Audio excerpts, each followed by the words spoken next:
கர்த்தருடைய பரிசுத்த நாமத்துக்கு மகிமை உண்டாவதாக. இந்த நாளில தேவனுடைய வார்த்தையை நம்ம தியானிக்க போகிறோம். உபாகமத்தின் புத்தகம் முதல் அதிகாரம் 30வது வசனம் நம்ம எல்லாருக்கும் தெரியும். இந்த மாதத்துடைய வாக்குத்தத்த வசனமாக நம்ம தியானிச்சுட்டு இருக்கிறோம். அதனுடைய தொடர் செய்தியை பரிசுத்த ஆவியானவர் இன்றைக்கு இந்த வருஷத்துடைய கடைசி ஞாயிற்றுக்கிழமையில அவருடைய பார்வையிலிருந்து உங்களுக்கு ஒரு தீர்க்க தரிசன செய்தியை நான் உங்களுக்கு காட்டிக் கொடுக்க விரும்புகிறேன். உபாகமம் முதல் அதிகாரம் 30வது வசனத்துல கர்த்தருடைய ஆவியானவர் பேசுகிற ஒரு காரியத்தை நான் உங்களுக்கு காட்டிக் கொடுக்க விரும்புகிறேன். அந்த வசனத்தை நம்ம வாசிக்கலாம். உங்களுக்கு முன் செல்லும் உங்கள் தேவனாகிய கர்த்தர் தாமே எகிப்தில் உங்களோடு இருந்து உங்கள் கண்களுக்கு முன்பாக செய்ததெல்லாவற்றை போலவும் வனாந்தரத்தில் செய்து வந்தது போலவும் உங்களுக்காக யுத்தம் பண்ணுவார். ஆமென் சொல்லுங்க பார்க்கலாம்.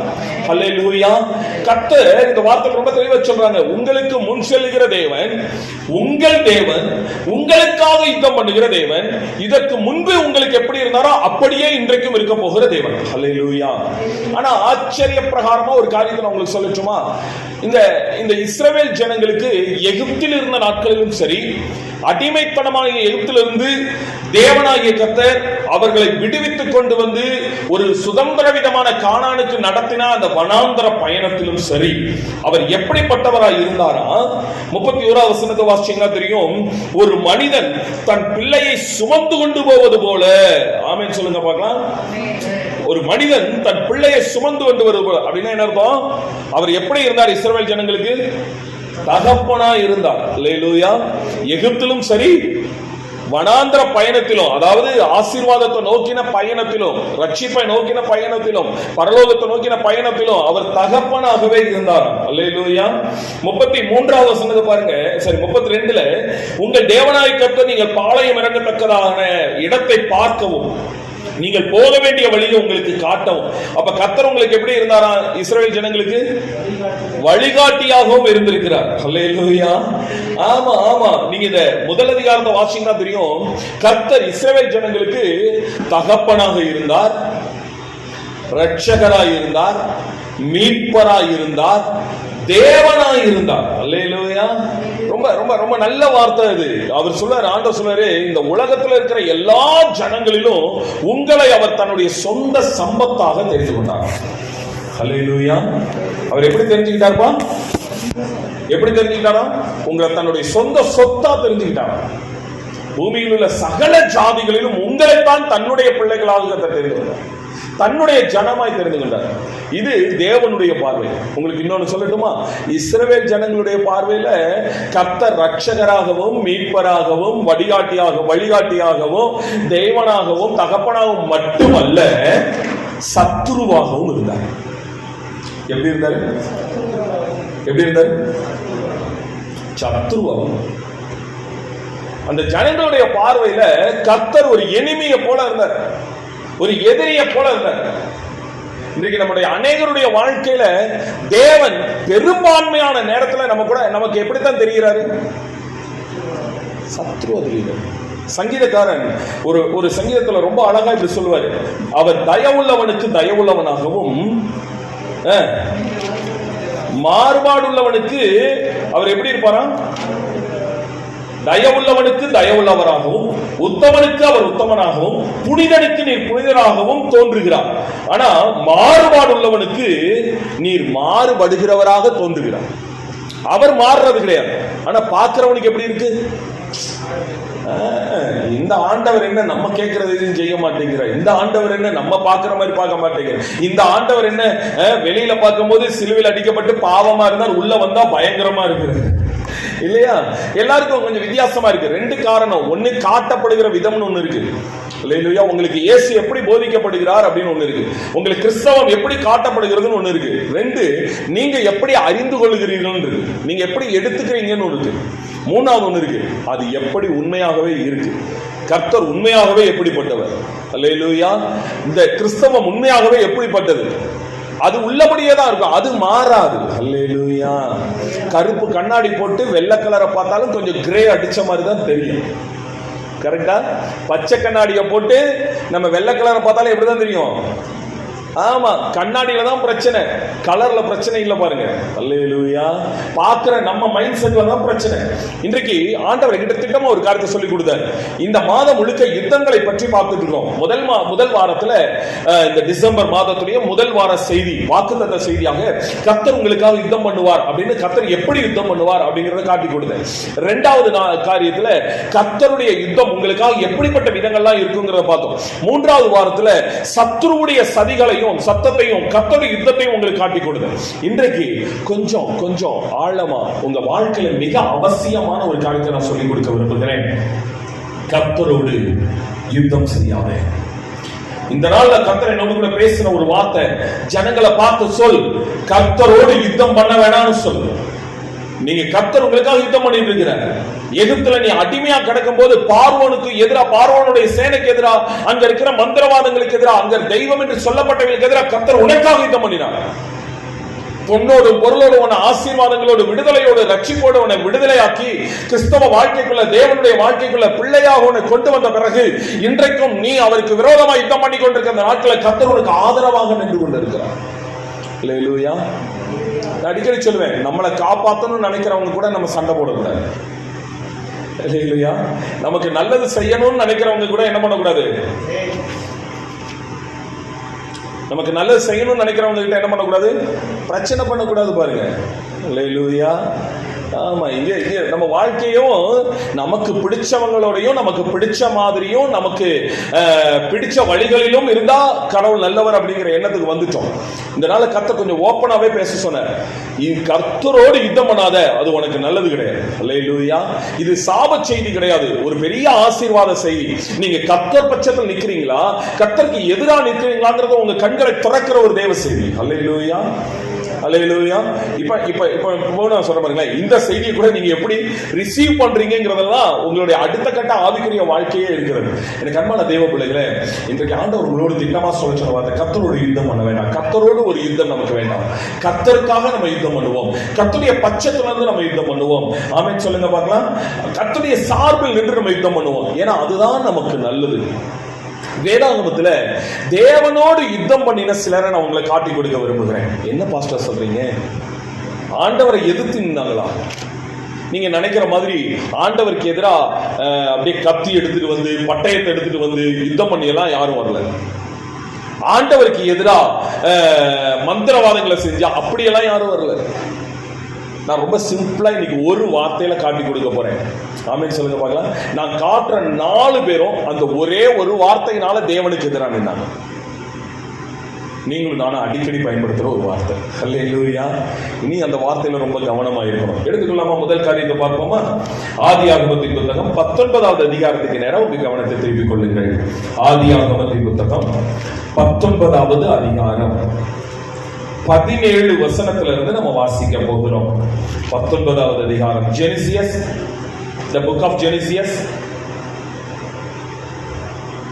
வாசிக்கலாம்.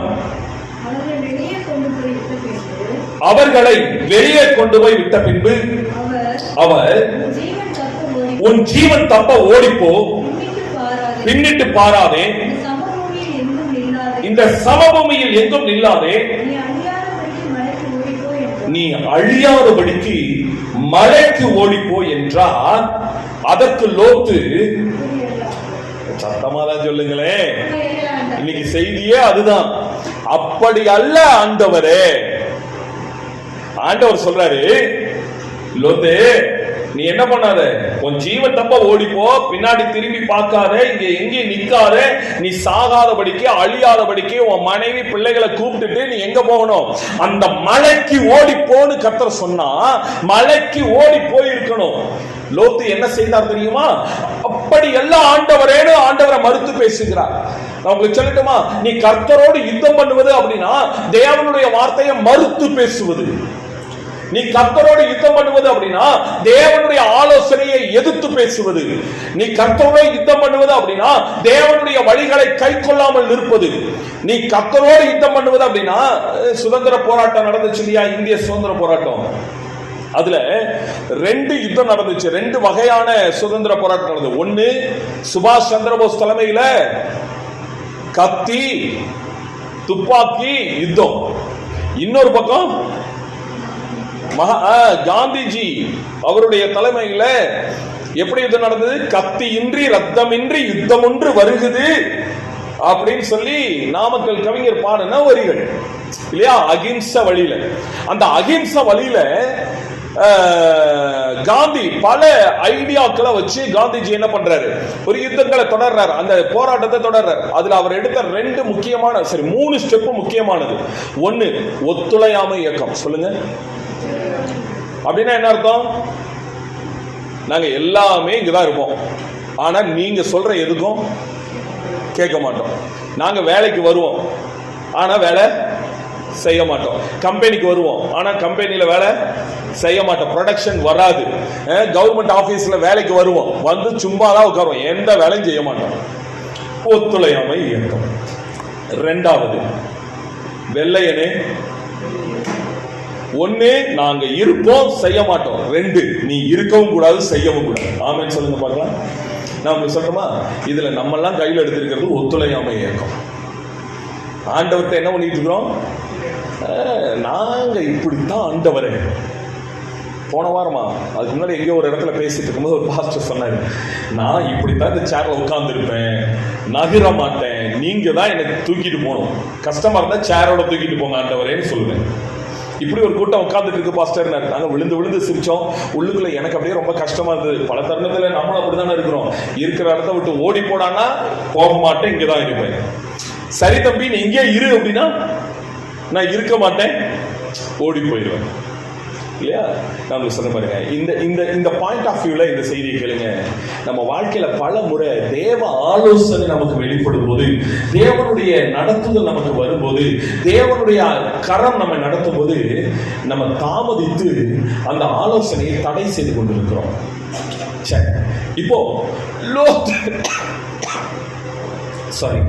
லோத்து எந்த காரியத்தை தடை செஞ்சாங்கிறத பார்க்கலாமா? கர்த்தருக்கு விரோதமா எதுல யுத்தம் பண்ணினான்னு லோத்துடைய காரியத்தை நான் முதல்ல உங்களுக்கு சொல்லிக் கொடுக்க விரும்புகிறேன். பாருங்க, 19 வசனத்தை வாசிங்களேன்.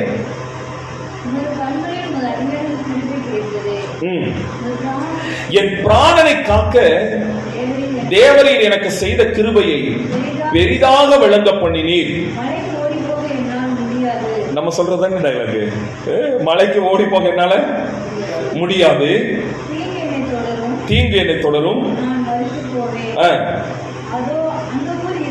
பாருங்க, எனக்கு ஒரு கேள்வி, ஆண்டவனுடைய கண்ணுல அந்த ஊர் தெரிஞ்சிருக்காதா? அந்த ஊர் தெரிஞ்சிருக்குமா தெரிஞ்சிருக்காதா? ஹல்லேலூயா. எங்க இருக்கு? முன்னாடி ஒரு அதிகாரத்தில் வரும் பாருங்க. யாரு நம்மால இவர் போவார், யாரு? 13வது அதிகாரம் 10வது வசனத்தில் வாசிங்கன்னா, அப்பொழுது லோத்து தன் கண்களை ஏறெடுத்து பார்த்து யோர்தான் நதிக்கு சமமான அருகான சமபூமி முழுவதும் நீர்வளம் பொருந்தி இருக்க கண்டார்.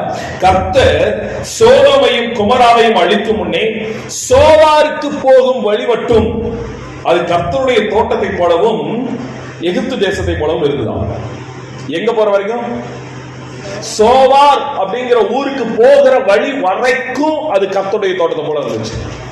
அவன் பார்வையில சோவாருக்கு போகணும்னு நினைக்கல, சோவார் வரைக்கும் இருக்கக்கூடிய எகிப்தும் சரி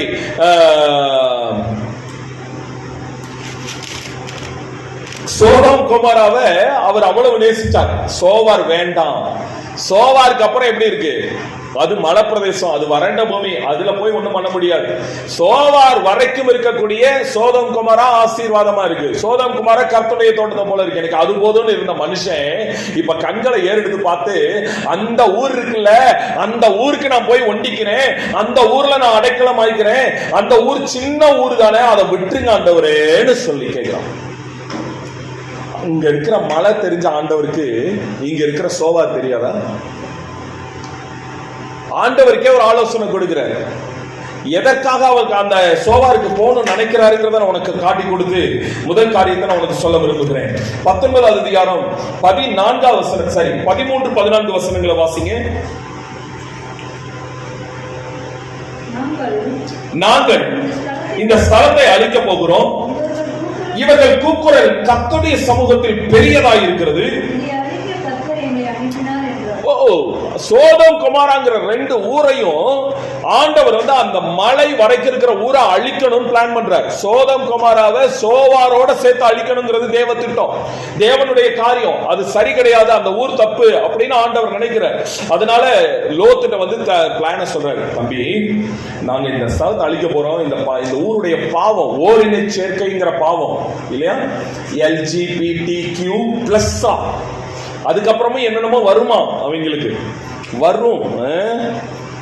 ஆமா, கர்த்தர் ஆணா படைச்சா பெண்ணா மாறுறது, பெண்ணா படைச்சா ஆணா மாறுறது, கேட்டா ஜெண்டர்ல எங்களுடைய சுய உரிமைன்னு பேசுறது, ஆணும் பெண்ணும் முறை கேடாக சம்போகம் பண்றது, இதெல்லாம் தேவனுடைய பார்வையில அருவருப்பு. ஆண்டவர் அந்த அருவருப்பு பொறுக்க மாட்டாம அந்த தேசத்தை அழிக்கும்படிக்கு ஒரு திட்டத்தோட வருகிறார். ஆனா அங்க ஒரு மனுஷன் இருக்கிறான்,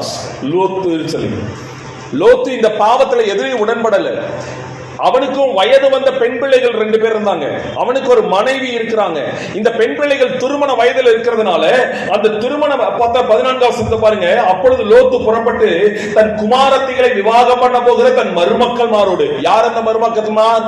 சோதோம் கொமாராவுல அந்த பாவங்களை செய்கிற அப்படிப்பட்ட குடும்பங்கள்ல இருக்கிற ஒரு 2 பேர், அவர்களை என்ன சொல்ல, இப்படி சொல்லலாமா, கெட்டவன்லையவும் கொஞ்சம் கெட்டவன், கெட்டவன்லையும் பாவிகளையும் கொஞ்சம் பாவி, கொஞ்சம் நல்ல பாவி இல்லையா, அப்படி ஒரு 2 பேரை தன் மக்களுக்கு தன் பெண் பிள்ளைகளுக்கு மாப்பிள்ளை பார்த்து வச்சிருக்கிறார்.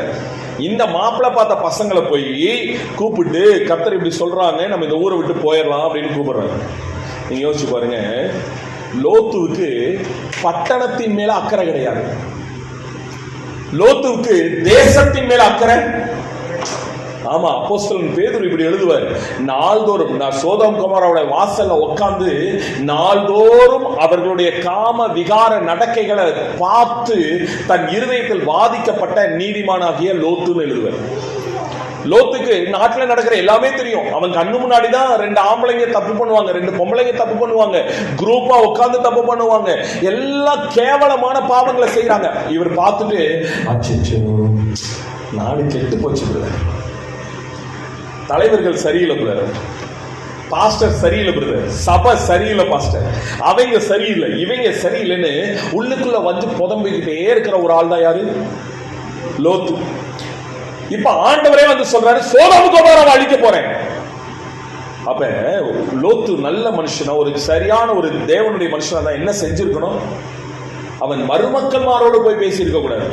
பட்டணத்தின் வாசல்ல இருந்தவன் வாசல்ல எழும்பி நின்று அங்க இருக்கிற ஜனங்களை பார்த்து கடைசி அறைகூட கொடுத்திருக்கணும். கர்த்தர் வந்து இருக்கிறார், தேவனுடைய தூதர்கள் வந்து இருக்கிறார்கள், இந்த பட்டணம் அழிய போகிறது, ஜனமே மனம் திரும்புன்னு பேசி இருக்கணும். ஆனா லோத்துக்கு அந்த அக்கறையெல்லாம் கிடையாது. கோயம்புத்தூர் எக்கேடு கேட்டா எனக்கு என்ன, தமிழ்நாடு ஆமா எக்கேடு கேட்டா எனக்கு என்ன, தேசம் எக்கேடு கேட்டா எனக்கு என்ன, நானும் என் பிள்ளைகளும் என் மருமக்கமாரும் நல்லா இருந்தா போதும்.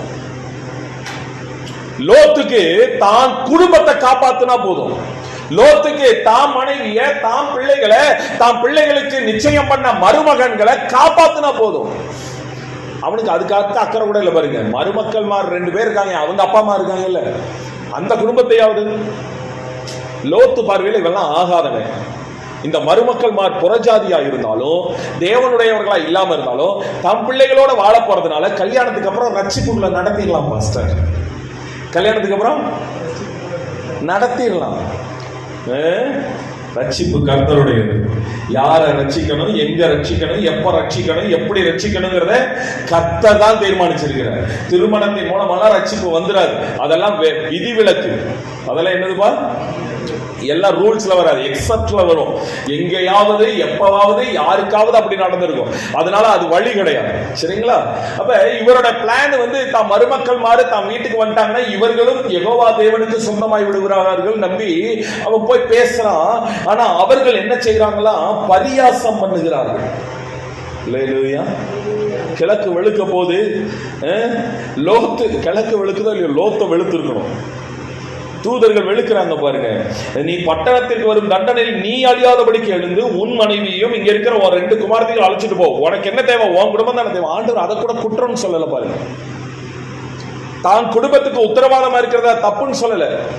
தேசத்தை குறித்த அக்கறை இல்ல, நாட்டை குறித்த அக்கறை இல்ல, மற்ற சபைகளை குறித்த அக்கறை இல்ல, கிறிஸ்தவ சமுதாயத்தை குறித்த அக்கறை இல்ல, அட்லீஸ்ட் ஓ வீட்டை குறிச்சாவது அக்கறையா இருக்குல்ல, பரவாயில்ல வான்னு சொல்லி ஆண்டவர் லோத்தை அவன் குடும்பத்தோடு கூட, பாருங்க அந்த வசனம் ரொம்ப அழகா இருக்கும் பாருங்க, அவனை துரிதப்படுத்தினார்கள். அவன் தாமதித்துக் கொண்டிருக்கும் போது, கொஞ்சம் இமேஜின் பண்ணி இந்த சீனை அப்படி கொஞ்சம் இமேஜின் பண்ணிங்களேன். அவர்கள் அவசரப்படுத்துறாங்க, வெளியே வாழுத்து உன் மனைவி உன் பிள்ளைங்களை கூட்டிட்டு வெளியே வாங்க, 4 பேரும் வெளியே வாங்க நம்ம போயிடலாம் அப்படின்னு சொல்லி கூப்பிடும் போது இவன் லேட் பண்ணிட்டு இருக்கிறான்.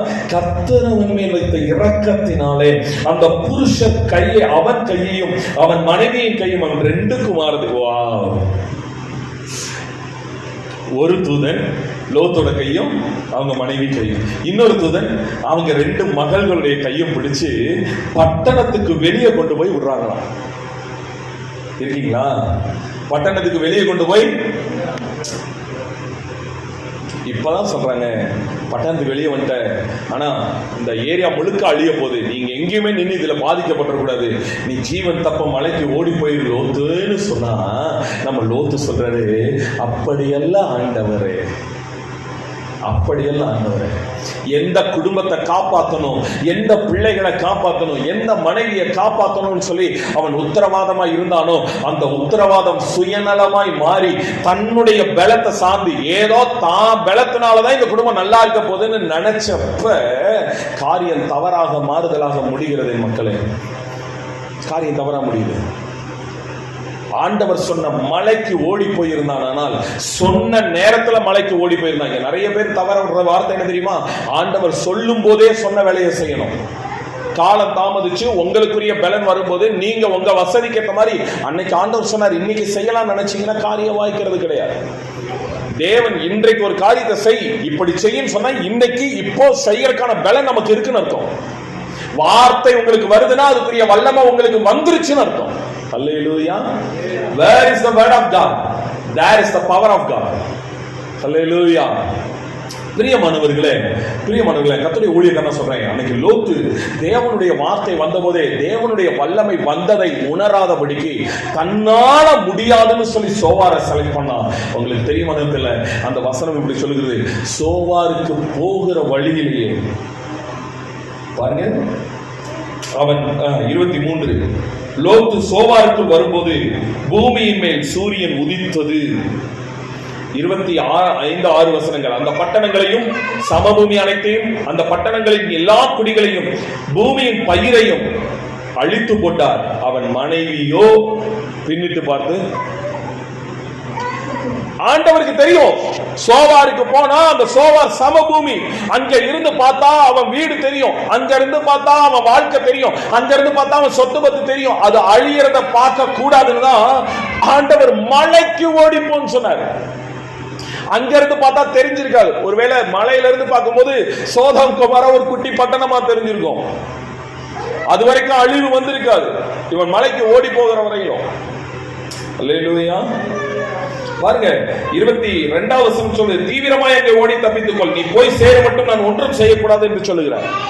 அப்படின்னா இவன் மலைக்கு போற வரைக்கும் இதே வார்த்தை, ஆண்டவரே என்னால முடியல, உங்க பலன் இருக்கு, நீங்க சொல்லிருக்கீங்க நான் மலைக்கு போறேன், அது வரைக்கும் தீங்கு வரக்கூடாது அப்படின்னு கேட்டிருந்தானா, தீங்கு என்னை தொடரும்னு சொன்னா பாருங்க அந்த வார்த்தையை, தீங்கு என்னை தொடரக்கூடாது, பலன் கொடுங்க, கொஞ்சம் டைம் கொடுங்க, மேல போயிடுறேன் அப்படின்னு கேட்டிருந்தா கர்த்தர் செஞ்சிருப்பாரா இல்லையா? இந்த விஷயத்தில் உனக்கு அனுகிரகம் பண்ணேன்னு சொன்னாண்டவர் அதுல பண்ணிருப்பாரா இல்லையா? நம்ம தேவனை நம்முடைய பார்வையில பார்த்துட்டு இருக்கிறோங்க, தேவனை நம்முடைய பார்வையில பார்த்துட்டு இருக்கோம். முதல் காரியம், உறவுகளை தேவனை விட அதிகமா நேசிச்ச லோத்து உறவுகளை இழந்து போனான். உறவுகளை அதிகமா நேசிச்சு கர்த்தருக்கு எதிராக யுத்தம் பண்ணின லோத்து உறவுகளை இழந்து போனான், மனைவி இழந்துட்டான். எந்த 2 பிள்ளைகளை சோதம் குமாரனுடைய பாவ வாசனையே படாதபடிக்கு காப்பாத்தினானோ அப்படின்னு நினைச்சானோ லோத்து, அப்படிதானே நினைச்சாரு. பாருங்க 8வது வசனத்தை வாசிக்கலாமா? இதோ புருஷரை அறியாத 2 குமாரத்திகள் எனக்கு உண்டுன்னு சொல்ற. அப்படின்னா என்ன அர்த்தம்? அந்த ஊர்ல எல்லா கன்றாவியையும் எல்லா வயது பெண்களும் ஆண்களும் செஞ்சுட்டு இருக்கும் போது லோத்து தாம் பிள்ளைகளை மட்டும் பரிசுத்தவாட்டிகளா வளர்த்துட்டேன்னு நினைச்சிட்டு இருக்கிறாரு. ஆனா அந்த பரிசுத்தவாட்டிகளுடைய வாயிலிருந்து வர வார்த்தையை கேட்கிறீங்களா? 31வது வசனத்தை வாசிங்க. அப்பொழுது மூத்தவள் இளையவளை பார்த்து,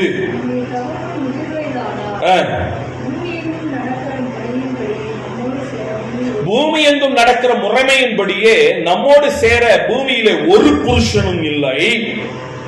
நம்முடைய தகப்பனால் நமக்கு சந்ததி உண்டாகும்படிக்கு அவருக்கு மதுவை குடிக்க கொடுத்து அவரோடு சயனிப்போம் வா என்று சொல்லி முதல் நாள் ராத்திரி மூத்தவளும் 2வது நாள் ராத்திரி இளையவளும் போய் அவங்க அப்பனுக்கு குடிக்க கொடுத்து சொந்த தகப்பனாலே கர்ப்பவதி ஆகுறாங்க. எவ்வளவு ஒரு கேடு கட்டண நீங்க யோசிச்சு பாருங்க. இந்த எண்ணம் மூத்தவளுக்கு எப்படி வந்திருக்கும்னு நினைக்கிறீங்க? அவன் நினைச்சா தம் பிள்ளைய பரிசுத்தமா காப்பாத்திட்டோம். அவன் நினைச்சா லோத்து நினைச்சா தம் பிள்ளைகளை அழிவுல இருந்து காப்பாத்திட்டோம். ஆனா உங்களுக்கு தெரியுமா, லோத்து தம் பிள்ளைகளை பரிசுத்தத்திலையும் காப்பாத்தல, அழிவுல இருந்தும் காப்பாத்தலைங்க. அப்படியெல்லாம் ஆண்டவரே, இந்த ஒரு வார்த்தை அவனுக்குள்ள இருந்த அத்தனை நம்பிக்கையை உடைச்சு போட்டுச்சு. அவனுக்கே தெரியாம போதையில தம் பிள்ளைகளோடு கூட வேசித்தனம் பண்ணி அதனால ஒரு சந்ததி வருகிறது. அந்த சந்ததி காலத்திற்கும் கர்த்தராலே சபிக்கப்பட்ட சந்ததியாக மாறுகிறது. 37, 38 வசனங்களை பாத்தீங்கன்னா, மூத்தவள் ஒரு குமாரனை பெற்று அவளுக்கு மோவாப் என்று பெயரிட்டான். அவன் இந்நாள் வரையும் இருக்கிற மோவாபியருக்கு தகப்பன். இளையவளும் ஒரு குமாரனை பெற்று அவனுக்கு பென்னமி என்று பெயரிட்டாள். அவன் இந்நாள் வரைக்கும் இருக்கிற அம்மோன் புத்திரருக்கு தகப்பன். இந்த அம்மோனியரும் மோவாபியரும் தான் இஸ்ரவேலை நிம்மதியா இருக்க விடாம பண்ணாங்க. அம்மோனியரும் மோவாபியரும் பெலிஸ்தியரும் இல்லையா, இவங்க கூட தான் அதிகமான யுத்தங்கள் வேதாகமத்துல. சொந்த ஆபிரகாமுடைய சந்ததி மேல லோத்துடைய சந்ததி படையெடுத்துக்கிட்டே இருக்கு. சபிக்கப்பட்ட சந்ததியா மாறுது. ஆண்டவர் உபாகம புத்தகத்தில் ஒரு வசனத்தில் இப்படி சொல்லுவார், மோவாபியரும் அம்மோனியரும் 10ஆம் தலைமுறை மட்டும் என்னுடைய சமூகத்துக்கு வரக்கூடாது, கர்த்தருடைய சபைக்கு உட்படல் ஆகாதுன்னு சொல்லுவார். அல்லேலூயா. நான் சொல்ற பாருங்க, உங்க உறவுகளை நீங்க நேசிக்கிறது நல்லது, உங்க உறவுகள் மேல நீங்க உத்தரவாதமா இருக்கிறது நல்லது. ஆனா அது என்றைக்கு தேவனுடைய வார்த்தைக்கு எதிராக உங்க குடும்பத்தை நீங்க காக்கணும்னு நினைச்சு சபைக்கு போறதை விட, ஊழியம் செய்கிறத விட, உங்க பிள்ளைகளை, உங்க மனைவிய, உங்க கணவனை நீங்க அடக்கி வீட்டுக்கு உட்படணும்னு நினைக்கிறீங்களோ, அன்றைக்கு நீங்க அப்படியெல்லாம் ஆண்டவரேன்னு சொல்லி உங்க உறவுகள் விஷயத்துல தேவனுக்கு விரோதமா யுத்தம் பண்ணுகிறீர்கள். இருக்கிறீங்களா? நீங்க எதை காப்பாற்ற நினைக்கிறீங்களோ அதை காப்பாற்ற முடியாது. எந்த ஆசீர்வாதத்தை ஆசீர்வாதம் நினைச்சீங்களோ அந்த ஆசீர்வாதம் சாபமாய் மாறுகிறதை நம்முடைய கண்கள் பார்க்கிற மாதிரி. லோத்து ஆபிரகாம் இருந்து ஏன் பிரிஞ்சு சோதம் குமாருக்கு வந்தாரு? அவனுடைய ஆசீர்வாதங்களை பாதுகாக்கணும்னு. அந்த ஆசீர்வாதங்கள் இப்ப இருக்கா? மனைவி பிள்ளைகளை கூப்பிட்டு வர சொன்னாரே தேவதூதர்கள், அவர்கள் ஆடு மாடுகளை எல்லாம் எடுத்துட்டு வான்னு சொன்னாங்களா? நத்திங். யாருக்காக, எதுக்காக நீங்க தேவனுக்கு மறுதலித்து பேசுகிறீர்களோ, தேவனுடைய வார்த்தையை மறுத்து பேசுகிறீர்களோ, அந்த வார்த்தைகள் நீங்க யாருக்காக செய்கிறீர்களோ அவர்களை உங்ககிட்ட பிரிச்சிருங்கிறத விட நான் அடிக்கடி சொல்லுவேன், ஒருவேளை என்கிட்ட இருந்து நீ வெளியே போய் நல்லா இருப்ப, பரிசுத்தமா இருப்ப, தேவனுக்காக வாழ்வேனா சந்தோஷம், நீ போ. ஆனா இங்க இருந்து போய் நீ நாசமா தான் போவேனா, அதுக்கு இங்கேயே என்ன பண்ணலாம், கஷ்டப்பட்டுட்டு இங்க ஆசீர்வாதமா வாழ்ந்தலாம். வெளியில போய் நாசமா போறதுக்கு தேவனுடைய ஊழியத்துல, தேவன் கொடுத்த சபையில, தேவன் கொடுத்த உறவுக்குள்ள இருந்து சந்தோஷம் இல்லைனாலும் கர்த்தரோடையாவது இருந்தலாம். அல்லேலூயா, அல்லேலூயா. முதல் காரியம், லோத்து உறவுகளை வைத்து தேவனை விட அதிகமா நேசிச்சு ஒரு யுத்தம் பண்ணுகிறார். அந்த யுத்தத்தில் அவனால ஜெயிக்க முடியல. அதே ஆபிரகாம கர்த்தர் அழைக்கும் போது எல்லாத்தையும் விட்டுட்டு வந்தான். இங்க போனா போறான், அங்க போனா போறான், இங்க இருனா இருக்கிறான், இதை செய்யறான், இதை செய்யாதனா செய்ய மாட்டேன். ஆபிரகாமுடைய வாழ்க்கை எவ்வளவு ஆசீர்வாதமா இருக்கு. ஆமென் சொல்லுங்க பார்க்கலாம். இன்னைக்கு விசுவாசிகளின் தகப்பனா நம்ம எல்லாம் ஆபிரகாமின் சந்ததிகளாக வேதத்துல குறிப்பிடும்படிக்கு ஆண்டவர் ஒரு பெரிய ஆசீர்வாதம் ஆபிரகாமுக்கு வச்சிருக்காரு. லோத்து உறவுகளை வச்சு தேவனை விட அதிகமான நேசிச்சு ஒரு யுத்தம் பண்ணுகிறான். இரண்டாவது வாசிக்கலாம். 1 சாமுவேலின் புத்தகம் 2வது அதிகாரம் 16வது வசனம். 1 சாமுவேல் 2வது அதிகாரம் 16வது வசனம். 16. அதற்கு அந்த மனுஷன், கொழுப்பை தகனிப்போம், பிற்பாடு அதுக்கப்புறமா மன விருப்பத்தின்படி எடுத்துக்கிறா அப்படின்னு சொன்னா, யாரு? ஏலியுடைய மகன். ஏலியுடைய மகன். அப்படி அல்ல, இப்போது கொடு. இங்க ஒருத்தன் அப்படி அல்லன்னு சொல்றான், இங்கேயும் ஒருத்தன் என்ன சொல்றான், அப்படியெல்லாம் கிடையாது. ஆண்டவர் அப்படிலாம் சொல்ல மாட்டாரு, அப்படிதானே? ஊழியக்காரனுக்கு போக தான் மத்த எல்லாம். நான் ஏசப்பா புள்ள, எனக்கு அப்புறம் தான் மத்த எல்லாம், இல்லையா? ஆண்டவருக்கு படைக்கிற பலி அப்படின்னு சொல்லப்படுகிறது. இந்த பலி பழைய ஏற்பாட்டில் ஆடு, இளங்காளை, புறா, இல்லையா, இதெல்லாம் குறிக்கிறது. ஆனா உங்களுக்கு தெரியுமா புதிய ஏற்பாட்டில் பலி எது? நாம தான் முதல்ல பலி. நாம தான் தேவனுக்கு உகந்த பலியா, நொறுங்குண்ட ஆவியோடு தேவனுக்கு பலியா இருக்கணும். அல்லேலூயா. நம்முடைய சரீரத்தை தேவனுக்கு பலியா கொடுக்கணும், நம்முடைய வாழ்க்கையை தேவனுக்கு பலியா கொடுக்கணும். அந்த பலிபீடத்தில் வைக்கும் போது தேவன் அதை சுகந்த காணிக்கை ஏற்றுக்கொள்ளணும். அல்லேலூயா. நீங்கள் உங்கள் சரீரங்களை பரிசுத்தமும் தேவனுக்கு பிரியமான ஜீவ பலியாக ஒப்புக் கொடுக்க வேண்டும் என்று தேவனுடைய இரக்கங்களை முன்னிட்டு வேண்டுகிறேன். இதுவே நீங்கள் செய்யத்தக்க புத்தியுள்ள ஆராதனை என்று சொல்லி பவுல் சொல்லுகிறார். நான் நம்முடைய சரீரங்களை தேவனுக்கு பிரியமான பலியா ஒப்புக் கொடுக்கணும். அப்ப இந்த இடத்துல நான் பலின்னு சொல்ற விஷயம் எது தெரியுமா? நம்மள ஆமென் சொல்லுங்க பார்க்கலாம். நம்முடைய உரிமைகளை, நம்முடைய உரிமைகளை. அங்க ஏலியுடைய குமாரர்கள் தங்களுடைய உரிமைகளை வச்சு தேவனுக்கு எதிராக ஒரு யுத்தம் பண்றாங்க. அங்க பேசுறது 2 மனிதர்கள் தான், ஆனா கர்த்தர் பார்க்கிறார். சத்தம் வரணும். 2 மனுஷங்க பேசுறதை கர்த்தர் பார்க்கிறார். அந்த 2வது மனுஷன் ஒரு சாதாரணமான ஒரு விசுவாசி அல்லது சாதாரணமான ஒரு இஸ்ரவேலன், அவ்வளவுதான். இவன் ஆசாரியனுடைய மகன், அடுத்த நியாயாதிபதியாய் வர வேண்டியவன், அடுத்து இஸ்ரவேலை நியாயம் தீர்க்க வர வேண்டியவன். அப்படிப்பட்ட ஒருவன் அங்க தனக்கு சமமா இல்லாத கீழே இருக்கக்கூடிய ஒரு சாதாரண ஆள்கிட்ட பேசுறத கர்த்தர் கேட்கிறார். செய்தி கவனிக்கிறீங்களா? உரிமைதான், உரிமைதான். ஆண்டவர் கேட்கிறார், அந்த உரிமையை பலிபீடத்துல கர்த்தருக்கு முதல்ல வைக்கணும். நான் முதல்ல வாழ்றேன் பாஸ்டர், வாழ்க்கை வாழ்வதற்கு. ஆமா, இந்த வயசுல ஜாலியா இல்லாம எப்ப ஜாலியா இருக்கிறது? நான் சொன்ன பாருங்களேன், சந்தோஷமா இருக்கிறது வேற, இந்த உலகத்தின் இச்சைகளுக்கு உட்பட்டு நம்மளை விட்டு கொடுத்து நாசமாகிறது. ஜாலியா இருக்கிறது வேற, காலி ஆகிறது வேற. அல்லேலூயா. உங்க ஜாலி உங்க ஹோலிய காலி பண்ணாம பாத்துக்கங்க, அவ்வளவுதான் விஷயம். உங்க ஜாலி உங்க ஹோலிய காலி பண்ணாம பாத்துக்கங்க. அல்லேலூயா. ஆமா, நீங்க நிறைய நேரங்களில் நம்ம இஷ்டப்படி வாழ்றது தான் நினைக்கிறோம். இன்னைக்கு இந்த வசனம் தான் சொல்லுது, முதல்ல எனக்கு கொடு, முதல்ல ஏன் இஷ்டப்படி கொடு, முதல்ல எனக்கு பிடிச்ச மாதிரி செய், முதல்ல மனுஷங்களுக்கு பிடிச்ச மாதிரி, அல்லது முதல்ல உன் உடம்புக்கு பிடிச்ச மாதிரி, முதல்ல உங்களுக்கு. நான் சொன்ன பாருங்க, இப்ப எனக்கு ஒரு 1 மாதத்துக்கு முன்னாடி ஒரு 40-45 நாள் வரைக்கும் எனக்கு என்ன இல்லை, சரியா தூக்கம் கிடையாது. உங்களுக்கு தெரியும், ராத்திரி எல்லாம் முழிச்சிருக்கிறேன். அதே என்னோட ஹார்ட் அட்டாக் டேப்லெட்ஸ் எல்லாம் நான் எடுக்காம விட்டதுனாலயா அல்லது என்னங்கிறது தெரியாம மறுபடியும் போய் செக் பண்ணி எல்லாம் பண்ணி பார்த்தா ஸ்லீப்பிங் டேப்லெட் கொடுத்தா கூட தூக்கம் வர மாட்டேன். 1/2 மாத்திரைக்கு மேல போடாதீங்கன்னு சொல்றாங்க. நான் 1 மாத்திரை 2 நாள் போட்டு பாக்குறேன், தூக்கம் வரல. அடுத்த நாள் 2 மாத்திரையெல்லாம் போட்டு பாக்குறேன், தூக்கம் வர மாட்டேங்குது. அப்புறம் முடிவு பண்ணேன், இல்ல எனக்கு ஆரம்ப நாட்கள் இயேசுவை அறிந்த நாட்கள் இப்படி தூக்கம் வரலைன்னா நான் என்ன செய்வேன்? போய் பூஞ்சி எல்லாம் கழுவிட்டு வந்து ஃப்ரெஷ்ஷா வந்து, அதான் வரலைன்னு ஆயிப்போச்சேன். நேரம் வந்து முழங்கால் போடுவேன், நல்லா அந்நிய பாஷை பேசுவேன், ஆராதிப்பேன், வசனங்களை வாசிப்பேன், தேவ சமூகத்தில் இருப்பேன், கர்த்தர் என் கூட பேசுவார், சில ஜப குறிப்புகளை தருவார், ஜபம் பண்ணுவேன், அவர் சந்தோஷப்படுவார், என்ன சந்தோஷமா தூங்க வைப்பார். ஜபத்துல தூங்கி பழக்கம் இல்லை, ஜபம் பண்ணிட்டு தூங்கிதான் பழக்கம். அப்ப இந்த நாட்கள்ல ஏன் அப்படி இல்ல அப்படின்னு யோசிச்சேன்னா, அதுக்கப்புறம் முடிவு பண்ண, பேசாம சர்ச்ல போய் உட்காந்து அமைதியா, இந்த இரவு தான் தூக்கம் வரல, சர்ச்ல விடிய ஜெபம் பண்ணுவோம், இரவுகளை பகலாக்கலாம் அப்படின்னு முடிவு பண்ணி ராத்திரிகளை ஜபமாக்க ஆரம்பிக்கிறேன். அல்லேலூயா. நீங்க சொன்ன மாட்டீங்க, பகல்ல எனக்கு கொஞ்சம் கூட டயர்ட் இருக்கிறது இல்லை, ராத்திரி முழுக்க தூக்கம் வர்றதில்லை, ராத்திரி முழுக்க ஜபிக்கிறேன், பைபிளை வாசிக்கிறேன், ஆண்டவருடைய பிரசன்னத்துல உட்கார்ந்து இருக்கிறேன், கொஞ்ச நேரம் ரிலாக்ஸ்டா படுக்கிறேன், எனக்கு எந்த பிரச்சனையும் இல்லை. மறுநாள் அதுக்கு முன்னாடிலாம் என் முகத்தை பார்க்கும்போது சோர்வா இருக்குன்னு சொல்லுவேன், சீக்கிரம் பால்குடு. அந்த நாட்களுக்கு பிறகு என் முகத்துல அந்த டயர்டையே பார்க்க முடியல. ஆண்டவர் என்ன பலனா வச்சிருக்கிறத நான் பார்க்க முடியுது. ஆமென் சொல்லுங்க பார்க்கலாம். இப்ப நல்லா தூங்குறேன், நல்லா ஜெபிக்கிறேன், ஆண்டவர் எனக்கு அந்த பலனை கொடுக்கிறார். அல்லேலூயா. என் உடம்பு சொல்லுதுன்னு நான் தூங்க போனாலோ, அல்லது என் உடம்பு சொல்லுதுன்னு நான் அதிகமா சாப்பிட்டாலோ, நான் என் உடம்பு பேச்ச கேட்டு கொஞ்ச நேரம் ரிலாக்ஸ் பண்றேன்னு போனை அதிகமா நோண்டிட்டு இருந்தாலோ, என் ரட்சிப்பை, என் பலியை, நான் கர்த்தர் கொடுக்க வேண்டிய பலியை எச்சிலாக்குறேன்னு அர்த்தம். அல்லேலூயா. சொல்லுங்க. இப்ப கணவன் மனைவி நீங்க 2 பேர் இருக்கிறீங்க, சரியா? இப்ப பிரதர் சாப்பிட்ட தட்டுல நீங்க சாப்பிடுவீங்க தானே? சாப்பிட்டு மிச்சம் வச்சுட்டாருனா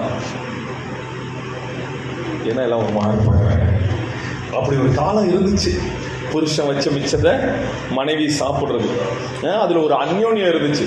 அதுக்கப்புறம் மனைவி அவங்களா இப்ப பாத்தீங்கன்னா சிக்கன்ல வந்து எனக்கு பீஸ் தான் பிடிக்கும், எனக்கு சிக்கன் எலும்பு கடிக்க முடியாது, மட்டன்ல எலும்பு கடிக்க முடியாதுன்னு புருஷன்ட்ட கொடுப்பாங்க.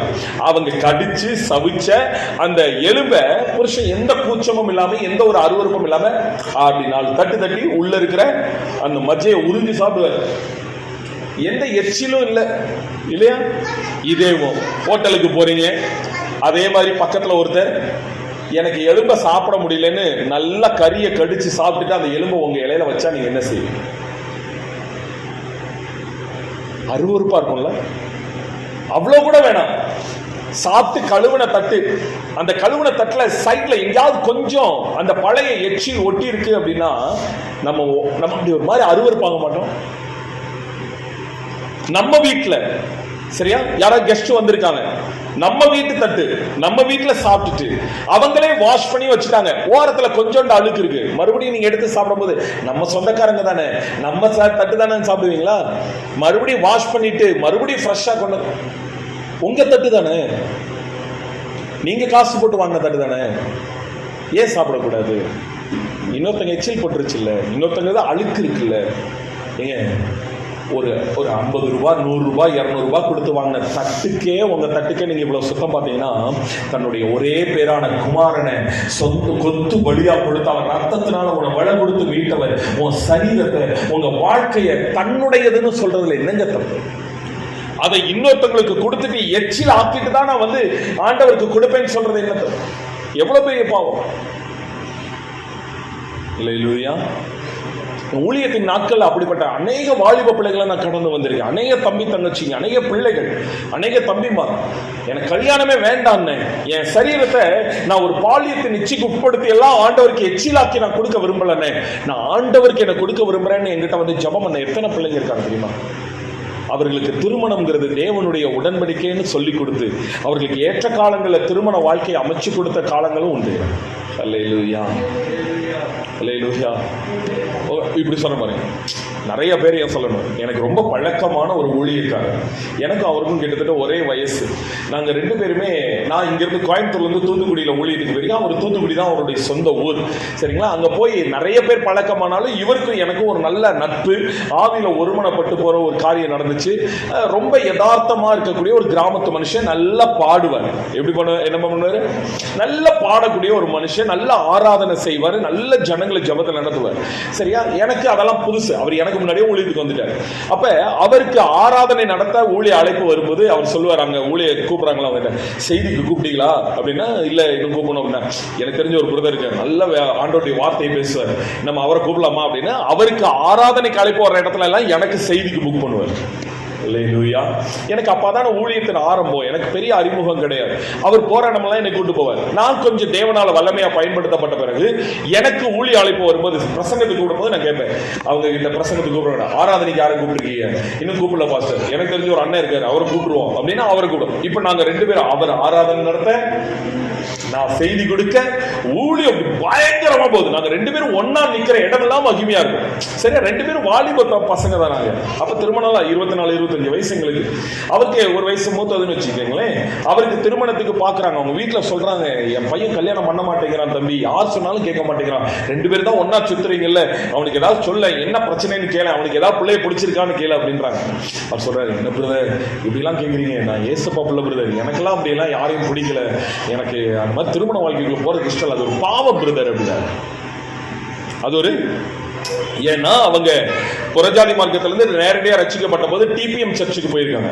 அதுக்கப்புறம் தான் பெந்தகோஸ்தே சபைகளுக்கு வந்தார், வெளியே வந்தார். ஸோ டிபிஎம் சர்ச்சுக்கு போகும்போது அங்கே ஒரு உபதேசம், திருமண வாழ்க்கையில கணவன் மனைவிங்கிற உடல் உறவுல கர்த்தர் விருப்பப்படுறதுல அது பாவம் அப்படின்னு சொல்லி கொடுத்துட்டாங்க. இது அவர் மண்டையில ஏறிடுச்சு. கல்யாணத்துக்கு அப்புறம் கணவன் மனைவியா இருக்கிற வாழ்க்கைங்கிறது பாவம் இல்லையா? அது விபச்சாரம் இல்லையா, வேசித்தனம் இல்லையா அப்படின்னு சொல்லிட்டு அவர் அதை ஒரு மாதிரி நினைக்கும் போது, அவரை விட சின்ன ஒரு வயசு சின்னவன் தான், ஆனா எனக்கும் கல்யாணம் ஆகல, ஆனா அவருக்கு சில விஷயங்களை ஒரு ஒரு ஒரு எப்படி சொல்ற ஒரு மெச்சூர்டான ஒரு ஆலோசனைகளை கொடுக்க கர்த்தர் உதவி செய்தார். அவரு நானும் ஒரு வயது அப்படிங்கறதுனால நிறைய விஷயத்த ஓப்பனா மனம் விட்டு நாங்க 2 பேர் பேசணும். ஆண்டவர் ஆதியானவர் எங்க நடுவுல இருந்தார். அவருக்கு திருமண வாழ்க்கைக்கு ஓகே சொல்றதுக்கு ஆண்டவர் உதவி செஞ்சார். ஆமென் சொல்லுங்க பார்க்கலாம். அவருக்கு ஒரு நல்ல திருமண துணை, ஒரு நல்ல பிள்ளைய பார்த்து கல்யாணம் பண்ணி வச்சோம். கதை அதோட முடியலை. கல்யாணம் ஆகி 10 வருஷம் ஆகுது, குழந்தையே இல்லை. 2 வருஷம் 3 வருஷம் போது அந்த பிள்ளைங்க வீட்டில் அப்பா அம்மா இல்லை, அவங்களுக்கு அப்புறம் தங்கச்சிங்க இருந்தாங்க. அந்த திருமண காரியங்கள், அந்த பிள்ளைங்க வாழ்க்கை சரி, இவங்க ஒரு பெரிய இடத்துல இருக்காங்க, பொறுப்புல இருக்காங்க இல்லையா குடும்பத்தில், அதனால 2 பேரும் செய்யறாங்கன்னு விட்டுட்டோம். ஆனால் 4 வருஷம் ஆகுது, 5 வருஷம் ஆகுது, குழந்தையே வரல. நான் அவரை பார்த்து கேட்டேன், என்ன பிரச்சனை, பிள்ளைக்கு ஏதாவது ஹாஸ்பிட்டலில் பார்த்தீங்களா, உங்களுக்கு ஏதாவது பார்த்தீங்க? அதெல்லாம் ஒன்றும் இல்லை பாஸ்டர், எனக்கு என்னமோ மனசில் அது அப்படியே ஓடிக்கிட்டே இருக்கு. அப்படின்னு. என்ன ஓடுது? கல்யாணத்துக்கு அப்புறம் அப்படி இருக்கிறது பாவம் இல்லையான்னு பாருங்க. மறுபடியும் ஆனா பாவி மனுஷா, ஒரு பொம்பளை புள்ள வாழ்க்கையை நாசமாக்கிட்டியே அப்படின்னு அந்த மனுஷனுக்கு பர்சனலா மறுபடியும் கூப்பிட்டு ஆலோசனை கொடுத்து ஜெபம் பண்ணி பிள்ளைங்க திருமண வாழ்க்கையை ஆசீர்வதிச்சு நடத்தினதுக்கு அப்புறம் நீங்க சொல்ல மாட்டீங்க, ஆஃப்டர் 10 years அந்த பிள்ளைகளுக்கு ஒரு நல்ல ஒரு பெண் குழந்தையை கற்றுக் கொடுத்திருக்கிற. போன வருஷம் 2024ல அவங்களுக்கு ஒரு நல்ல பெண் குழந்தையை கற்றுக் கொடுத்தாரு. அல்லேலூயா, அல்லேலூயா. என்ன சொல்ல வரைக்கிறது புரிஞ்சுக்கங்க. ஒரு பக்கம் சரீரத்தை தீட்டுப்படுத்த மாட்டேன்னு சொல்லி கர்த்தர் அங்கீகரித்த திருமண வாழ்க்கையை நாசப்படுத்துற ஒரு கூட்டம், இன்னொரு பக்கம் திருமண வாழ்க்கையை கத்தப்படுத்த திருமண வாழ்க்கையை அசுத்தப்படுத்தி திருமண உறவுக்கு வெளியில கல்யாணத்துக்கு முன்னாடி சரி கல்யாணத்துக்கு அப்புறம் சரி சரீரத்தை தீட்டுப்படுத்துற ஒரு கூட்டம். அப்படி இல்லை. இதெல்லாம் இப்ப சகஜம் பாஸ்டர், இதெல்லாம் இப்ப சகஜம். யாராவது அப்படி சகஜம்னு சொன்னாங்கன்னா நீ நம்பி போயிட. பாவ சோதனைக்கு வயது வரம்பு கிடையாது. அல்லேலூயா. இந்த செய்தி ஏதோ சபையில இருக்கிற அல்லது செய்தியை கேட்கிற வாலிப பிள்ளைகளுக்கு நான் சொல்றேன் மட்டும் நினைச்சிடாதீங்க. இன்றைக்கு 40 வயதை கடந்த 50 வயதை கடந்த அநேகர் திருமண வாழ்க்கையை தாண்டி உறவின் உடன்படிக்கையை தாண்டி அசுத்த பாவங்களில் ஈடுபடுறாங்க. தெரியுமா உங்களுக்கு? தங்களை தீட்டுப்படுத்திக் கொள்கிறார்கள். கர்த்தர் இன்னைக்கு பார்க்கிறார். அப்படி அல்லன்னு சொல்லி உரிமைங்கிற பேர்ல என்ன பண்ணிடாத. ஆமா, இன்னைக்கு நிறைய பேர் டிவில எல்லாம் நிறைய டிபேட்ஸ் எல்லாம் நடக்கிறப்ப இந்த வார்த்தையை பயன்படுத்துறத நான் பார்க்கிறேன். என் சரீரம், என் உரிமை, என் உடம்பு, என் உரிமை, நான் அதை காட்டுவேன் காட்ட மாட்டேன், எனக்கு பிடிச்ச ட்ரெஸ்ஸை போடுவேன் போட மாட்டேன்னு ஒரு கூட்டம் சுத்திட்டு இருக்கான். ஆம்பளை பையனா இருந்தாலும் சரி பொம்பளை பையனா இருந்தாலும் இருக்கீங்களா? அப்படிலாம் கிடையாதுங்க. என் சரீரம் கர்த்தருடையது. என் சரீரம் யாருக்குரியது? கர்த்தருக்கே உரியது. இது ஆண்டவருக்குரியது. ஆண்டவரா என்னை யாருக்கு கொடுக்க நினைக்கிறாரோ அவர் கூட என் சரீரத்தை பகிர்ந்து கொள்ளும். இல்லைன்னா என் சரீரம் கடைசி மட்டும் தேவனுடைய பரிசுத்தமான ஆலயமா இருக்கும்னு சொல்லணும். அல்லேலூயா. உரிமைங்கிற பேர்ல இன்னைக்கு நம்ம தேவனுக்கு எதிராக யுத்தம் பண்ணிக்கிட்டு இருக்கோம். உங்க உடலை, உங்க உரிமைய, உங்களுக்கு ஆண்டவர் கொடுத்திருக்க ஆசீர்வாதங்களை, உடல்ல ஆசை பாவத்தை மட்டும் சொல்லுங்க. பணமா இருக்கட்டும், நான் கஷ்டப்பட்டு சம்பாதிக்கிறேன், நான் செலவு பண்ணுவேன் அப்படின்னு சொல்லாதீங்க. அல்லேலூயா. எனக்கு நல்லா தெரியும், நான் ஊழியக்காரன், எனக்கு ஆண்டவர் காணிக்கைகளால தான் போஷிக்கிறார். ஆனா கர்த்தரை நான் அளந்து தான் கொடுப்பாரு. ஏன் தெரியுமா? என்கிட்ட இருக்கிற மிதம் மிஞ்சின ஒரு இரக்க குணம். யாராவது கஷ்டப்படுறாங்கன்னு தெரிஞ்சா நான் உடனே என்கிட்ட இருக்கிறத தூக்கி கொடுத்துருவேன். ஆண்டவர் பார்த்தார், நீ கடவுளா நான் கடவுளான்னு கேட்டார் என்கிட்ட ஒரு தடவை. நான் அவனை விசுவாசத்துல வளர்க்க விரும்புறேன், அவனை என்ன சார்ந்திருக்க பழக்கிறேன், நீ யார் குறுக்க வந்து அவனுக்கு கொடுத்து ஆசீர்வதிக்கிறேன்.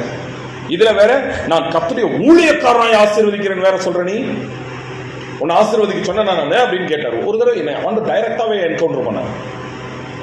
அதுக்கப்புறம் நான் மற்றவங்க என்ன வில்லனா நினைச்சாலும் பரவாயில்ல, பாஸ்டர்ட்ட தான் அந்த காசு வச்சிருக்காருல, கொடுத்தா என்னன்னு யாராவது நினைச்சாலும் பரவாயில்ல, ஆண்டவர்கிட்ட ஜெபம் பண்ண, ஆண்டவர் எப்படியாவது என்ன பலப்படுத்துங்க, நான் அவங்களை ஆசீர்வதி என் மூலமா ஏதாவது செய்யுங்க ஆண்டவரேன்னு கேட்க ஆரம்பிச்சேன். ஆண்டவரே போய் கொடுன்னு சொன்னா யோசிக்காம கொடுக்க. ஆமென் சொல்லுங்க பார்க்கணும். உரிமைங்கிற பேர்ல எல்லாத்தையும் என்ன பண்ணிடக்கூடாதுங்க, அத்துமீறிடக்கூடாது.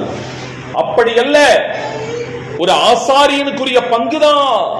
ஆனா ஆண்டவருக்கு முன்னாடி ஆசாரியன் எடுத்தா அது அவனுக்கு சங்குதான். அல்லேலூயா. ஆமா, என்ன தெரியல, எனக்கு ரொம்ப ஃப்ளோ ஆகுது. சோத்திரம். ஆசாரியனுடைய பங்குதான், அத்துமீறி எடுத்தா சங்குதான். ஆமா, அது யாரா இருந்தாலும் அல்லேலூயா. ஒண்ணே ஒன்று சொல்லிட்டு அடுத்த பாயிண்ட்குள்ள போறேன். கடந்த ஒரு 2 வருஷத்துக்கு முன்னாடி ஆண்டவர் என்கிட்ட இப்படி ஒரு வார்த்தை சொன்னாரு, திமோத்தி, இன்னைக்கு ஊழியக்காரனுடைய மனைவிகளை குறித்து ஒரு கரிசனை இன்னைக்கு தேசத்துல பெருசா இல்ல, நீ அவங்களுக்காக ஒரு பிரேயர் நடத்தணும் அப்படின்னு ஆண்டவர் பேசுறேன். இப்ப நான் என்ன ஆண்டவர், எல்லாருக்கும் ஒரு சேஃப் இருக்குல்ல, அங்கங்க பெண்கள் ஐக்கியம் இருக்கு, ஊழியக்காரிகள் ஐக்கியம் இருக்கு, பாஸ்டர்ஸ்க்கு ஒரு ஐக்கியம்னா பாஸ்டர் மனைவிகளுக்கு ஒரு ஐக்கியம் இருக்கு, இதெல்லாம் போல நான் என்ன ஆண்டவர் சொன்னேன். ஆண்டவர் சொன்னாரு, இல்ல அவங்க எல்லாரும் நடத்துறது பாஸ்டருடைய மனைவிகளுக்காக, நான் உன்னை நடத்த சொல்றது என் பிள்ளைகளுக்காக. இந்த மரமண்டைக்கு புரியல. இப்ப நீங்க பாக்குற மாதிரி தான் ஆண்டவர் நானும் பார்த்தேன். என்ன ஆண்டவரே சொல்ல வரீங்க? அப்ப ஆண்டவர் என்ன சொன்னாரு, அந்த ஊழியக்காரனுக்கு என் பிள்ளைய நான் திருமணம் பண்ணி கொடுத்தேன். எதுக்காக அப்படின்னா, என் ராஜ்யத்தை கட்டுவதற்காக. அவர்கள் நல்லபடியா வாழ்ந்திருக்காங்க. அந்த ஊழியக்காரி என்னவாக்கிட்டான், அசிஸ்டண்டா ஆக்கிட்டான். நான் அவனுக்கு அசோசியேட் பண்றதுக்கு உதவியா இருக்கும்படிக்கு நான் கொடுத்தேன். ஆனா அவன் என்ன பண்ணிட்டான், தனக்கு கீழே வச்சுட்டான். அவன் கூட இருக்கிறதுக்காக தான் ஆதாம் சொல்றான் இல்லையா, என்னோடு கூட இருக்கும்படி நீர் கொடுத்த ஸ்திரீ. என் கூட இருக்கிறதும் எனக்கு கீழே இருக்கிறது வித்தியாசம் இருக்குல்ல. இன்னைக்கு நிறைய பாஸ்டர்ஸ் தாம் மனைவிகளை தனக்கு கீழே வச்சுக்கிட்டாங்க. 2, ஊழியக்காரனுக்கு ஒரு அழைப்பையும் தரிசனத்தை கொடுத்திருக்கேன்னா ஊழியக்காரிக்கு நான் கொடுத்திருக்க மாட்டேனா? ஆனா இன்னைக்கு எத்தனை பாஸ்டர் மக்கள் அவர்களுக்கு ஆண்டவர் சொன்ன தரிசனத்தை கையில எடுத்திருக்காங்கன்னு யோசிச்சு பார்த்து மோதி அப்படின்னு சொல்லிட்டு அந்த மீட்டிங் ஆண்டவர் கொடுத்த பேர் என்ன ரொம்ப ஆச்சரியப்படுது. என் மகளேன்னு ஆண்டவர் அந்த தீம் கொடுத்தார், என் மகளே. இன்னைக்கு நம்ம உரிமைங்கிற பேர்ல அநேக பாஸ்டர்ஸ் மனைவிகளை தன்னுடைய உரிமை, தனக்கு சொந்தமானவள், தனக்கு உரியவள் தான், ஆனா அவளை கீழே வச்சு தனக்கு சாப்பாடு செஞ்சு போடுறதுக்கு, தனக்கு துணிமணி துவைக்கிறதுக்கு, தான் பிள்ளைகளை பார்க்கறதுக்கு, வீட்டுக்காரியத்தை பார்க்கறதுக்கு மட்டும் வச்சதுனால ஆண்டவர் கோபப்படுகிறார். உரிமைதான். ஆனா தேவனுக்கு கொடுக்காம ஒரு காரியத்தை செய்யக்கூடாது, தேவனுடைய காரியத்தை செய்யணும். ஆமென் சொல்லுங்க பார்க்கலாம். அப்ப முதல்ல சொன்னேன், உறவுங்கிற விஷயத்துல லோத்து தேவனுக்கு எதிராக அப்படியெல்லாம் ஆண்டவரேன்னு ஒரு யுத்தம் பண்ணினா, அவன் காத்துக்கொள்ள நினைச்ச எதையும் காத்துக்கொள்ள முடியவில்லை. ஆசீர்வாதங்கள் எல்லாம் சாபமாய் மாறினது. 2வதாக, ஏலியின் குமாரர்கள் தேவனுக்குரிய பங்கை அவர்கள் தனக்குரியதாய் மாற்றி அத்துமீறி அப்படியல்லன்னு சொன்ன போது ஆண்டவர் அவர்கள் சந்ததியிலேயே அடுத்த ஒருவன் எழும்ப முடியாதபடிக்கு ஒரு டாட் வச்சிட்டார். ஆனா அதே சாமுவேல் எல்லாவற்றையும் கர்த்தருக்குரியவனா நிறுத்தும் போது கர்த்தர் அவனை தேசம் அறிகிற ஒரு தலைவனாய் கற்றுமாங்க. அல்லேலூயா. 3வதாக 1 சாமுவேல் 8வது அதிகாரம் 19வது வசனத்துக்கு நேரா போகலாம்.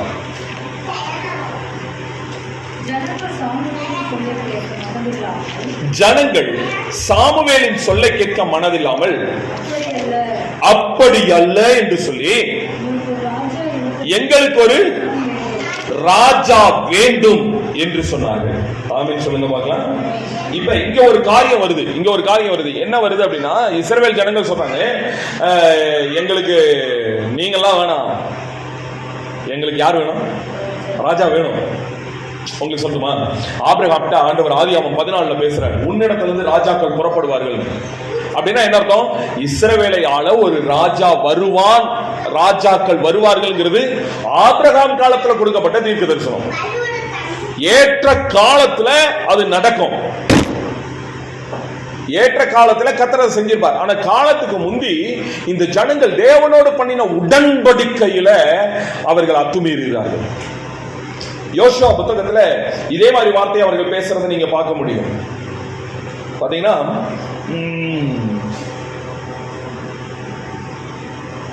15வது வசனத்துல பாத்தீங்கன்னா தெரியும், யோசுவா 24:15 கர்த்தரை சேவிக்கிறது உங்கள் பார்வைக்கு ஆகாதை கண்டால் யாரை சேவிப்பீர்கள் என்று இன்று தெரிந்து கொள்ளுங்கள். நதிக்கு அப்புறத்தில் உள்ள உங்கள் பிதாக்கள் சேவித்த தேவர்களை சேவிப்பீர்களோ, நீங்கள் வாசம் பண்ணுகிற தேசத்தின் குடிகளாகிய எமோரியர்களின் தேவர்களை சேவிப்பீர்களோ, நானும் என் வீட்டாரும் என்றால் கர்த்தரையே சேவிப்போம் அப்படின்னு சொல்ற யோசுவாவுக்கு வார்த்தைக்கு ஜனங்கள் சொல்றாங்க, வேறே தேவர்களை சேவிக்கும்படி கர்த்தரை விட்டு விலகுகிற காரியம் எங்களுக்கு தூரமா இருப்பதா. கர்த்தர் தான் எங்கள் ராஜா, கர்த்தர் தான் எங்களை ஆளணும்னு சொன்ன ஜனங்கள் கிதியோனுக்கு அடுத்த வருகிற வார்த்தையில் தேவாத்தை சொல்லுவாங்க, கர்த்தரே எங்களை ஆளக்கிறவர். அல்லேலூயா. அந்த உடன்படிக்கையை மீறி ஜனங்கள் என்ன சொல்றாங்க, ஆளுகிற உடன்படிக்கை யாருடைய, உங்களை யார் ஆளணும், அப்படி அல்ல, எங்களுக்கு புறஜாதிக்கு நடக்கிற மாதிரியே ராஜா வேணும். இப்ப ஆண்டவர் சொல்றாரு, நீ வெயிட் பண்ணு மகளே, நான் உனக்கு ஒரு ஆசீர்வாதத்தை வர்ஷிக்க பண்ண போறேன் அப்படின்னா, அப்படியெல்லாம் ஆண்டவரே என் பக்கத்து வீட்டுக்காரங்க அவங்களுக்கெல்லாம் லோன் கிடைச்சிருக்கு, எனக்கும் லோன் வாங்கி கொடுங்க. என் பக்கத்து வீட்டுக்காரங்களுக்கு என்ன கிடைச்சிருக்கு? பேங்க்ல லோன் கிடைச்சிருக்கு, எனக்கும் வாங்கி கொடுங்க. இல்லையா? என் பக்கத்துல இருக்கிறவ பார்த்து பிட் அடிச்சு பாஸ் ஆயிட்டா, எனக்கு பிட் அடிக்கிற கிருபைய, அதுவும் முக்கியமா டீச்சர் கண்ணில் மாட்டாம பிட் அடிக்கிற கிருபை இல்லையா? வாழ்க்கையில எப்ப பாரு இந்த பக்கத்து வீட்டை பார்த்து பார்த்து பார்த்து பார்த்து ஸ்தோத்திரம், கர்த்தருடைய உடன்படிக்கையவே விட்டு வெளியே போக ஆரம்பிச்சோம். இந்த மூன்றாவது காரியம், உடன்படிக்கையை நீங்க மீறி கர்த்தருக்கு யுத்தம் பண்ணாது. உடன்படிக்கை காக்கிறதுல உண்மையும் பயங்கரமான தேவனை மாறாதீங்க. நெகேமியா இப்படிதான் ஜெபத்தை தொடங்குகிறார். உடன்படிக்கையை காக்கிற உண்மையும் மகத்துவமும் நிறைந்த தேவன். அல்லேலூயா. அவர் உங்க கூட ஒரு உடன்படிக்கை பண்ணா கடைசி வரைக்கும் மாறாம நிற்பார். நீங்க கர்த்தரோட பண்ண உடன்படிக்கைகள் அநேக முறை மாறி இருக்கு, தவறி இருக்கு, மீறி இருக்கு. நீங்க ஆண்டவர் அதை ஞாபகப்படுத்துறாரு, யுத்தம் பண்ணாத. உங்களுக்கு தெரியுமா, அதற்கு பிறகு சவுல் முதல் முறை ராஜாவா எழும்புகிறான். இஸ்ரவேல் ஜனங்களுடைய அழுத்தத்தினால எழும்புகிறான். அந்த சவுல் தான் இஸ்ரவேல் ஜனங்களுக்கு பெரிய கண்ணியா மாறும். கர்த்தர் அதுக்கு பிறகு தாவீது எழுப்பினார். அந்த தாவீது தேவனுக்கு இருதயத்துக்கு ஏற்றவனா இருந்தார். அல்லேலூயா. உங்க வாழ்க்கையை ஆளும்படிக்கு கர்த்தர் உங்களுக்கு உறவுகளை கொடுக்கிறார். உங்க வாழ்க்கையை ஆளும்படிக்கு கர்த்தர் உங்களுக்கு நல்ல வாழ்க்கை கொடுக்கிறார், வேலையை கொடுக்கிறார். அதை விக்கிரகமா மாத்தி தேவனுக்கு எதிராக யுத்தம் பண்ணாதீங்க. ஆமென் சொல்லுங்க பார்க்கலாம். அல்லேலூயா. மூன்றாவது காரியம், உடன்படிக்கையில தேவனுக்கு ரொம்ப யுத்தம் பண்ணாதீங்க. அதனால கிடைச்சது கடைசி வரைக்கும் அடிமைத்தனம். அல்லேலூயா. இஸ்ரவேல தேவன் ஆளுகிற வரைக்கும் எந்த அடிமைத்தனமும் இல்லை. ஒரு ராஜா ஆண்டானா அவன் என்ன செய்வான்? அவன் உங்ககிட்ட இருக்கிற சிறந்ததெல்லாம் எடுத்துக்குவான், உன் மகள்களை எடுத்துக்குவான், உன் மகன்களை அடிமையாக்கிக்குவான், உன்னுடைய நிலங்களை அபகரிப்பான். ராஜா வந்தா இதெல்லாம் நடக்கும். நடக்குதா? நடக்குதா? 97 லட்சம் பேருடைய வாக்கு காண போயிடுச்சு. இஸ்ரவேல ஆளுகிற ராஜா வந்தா இந்தியாவை ஒருத்தன் ஆள்றான் இல்லையா? பிரச்சனை தான். உங்களுக்கு தெரியுமா தெரியல, இந்த கிறிஸ்துமஸ் எத்தனை இடங்கள்ல கண்ணீரோட முடிஞ்சிருக்கு தெரியுமா? நம்மளாம் கிறிஸ்துமஸை செலிப்ரேட் பண்றதே ஒரு பெரிய விஷயமா நினைக்கிறோம். நிறைய பேர் சபை உடைக்கப்பட்டு கிறிஸ்துமஸ் அன்னைக்கு அந்த கிறிஸ்துமஸ் ஸ்டாரை பார்த்தா அவனுக்கு வயிறு வாயெல்லாம் எரியுது. ஒரு குடியில பார்த்தா பிடிச்சு எறிகிறான். சபையில உள்ள போய் நின்று அவங்கள பேச்சு, நம்ம ஆட்களா எதிர்த்து பேசினா பிரச்சனை பெருசாகும்னு கண்ட்ரோல் பண்றோங்கிற பேர்ல அவன் சொல்றதுக்கெல்லாம் ஆமா போட்டுட்டு இருக்கிறான். இருக்கீங்களா?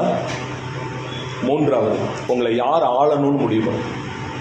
இன்னைக்கு ஆண்டவர் கடைசி கேள்வி, இன்னும் ஒரு 3 நாட்கள் இருக்கு, இந்த வருஷம் முடியவில்லை. உன் வாழ்க்கை யார் ஆளணும்? சூழ்நிலைகள் ஆளணுமா? சுற்றி இருக்கிற மனிதர்கள் ஆளணுமா? அல்லது சூழ்நிலைகளையும் மனிதர்களையும் ஆளுகிறவரும் மாற்றுகிறவருமா இருக்கிற மகோன்னதமான தேவன் ஆளணுமா? உங்க உடன்படிக்கை யாரோடு? யுத்தம் யாரோடு? அல்லேலூயா. கடைசியா நான் சொல்லி முடிக்கிறேன். அப்போஸ்தலர் 10வது அதிகாரம் 15வது வசனம். இந்த வருஷத்துடைய கடைசி செய்தியில நான் ஒரு காரியத்தை சொல்லி உங்களை ஆசீர்வதிச்சு உங்களை கவனமா உங்க ஜெபத்தை நடத்த விரும்புகிறேன். அப்போஸ்தலர் நடவடிக்கைகள் 10வது அதிகாரம் 14வது வசனம். The Acts, the book of Acts of Apostles, chapter 10 verses 14. அதற்கு பேதுரு, அப்படி அல்ல ஆண்டவரே, தீட்டும் அசுத்தமாய் இருக்கிறவைகளை யாதொன்றையும் நான் ஒரு காலம் புசித்ததில்லை என்று சொல்லி, யார் சொல்றாங்க? அப்போஸ்தலனாகிய பேதுரு சொல்லுகிறார். You know one thing, திருச்சபைக்கு தலைவன் தான், திருச்சபைக்கு அஸ்திவாரமா கர்த்தரால ஏற்படுத்தப்பட்ட ஒருவன் தான். தேவனே பிதாவே கிறிஸ்து யாருங்கிறத வெளிப்படுத்தப்பட்ட ஒருவன் தான். முந்தினவன் தான், முதலானவன் தான் இல்லையா? முதன்மையானவன் தான். ஆனா உங்களுக்கு தெரியுமா, இந்த அப்போஸ்தல நடபடிகள்ல கொர்நேலியை விட்டு சம்பவத்துக்கு அப்புறம் பேதுருவுடைய சாப்டரே இருக்காது.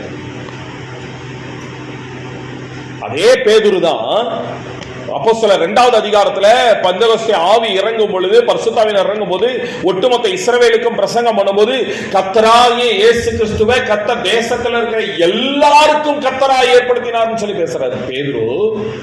இப்ப கொர்நேலியை வீட்டுக்கு போகணும்ங்கிற ஒரு அழைப்பு வரும்போது, அவன் புறஜாதிகளுக்கும் யூதர்களுக்கும் நடுவில் இருக்கிற அந்த வித்தியாசத்தை பார்க்கிறான்.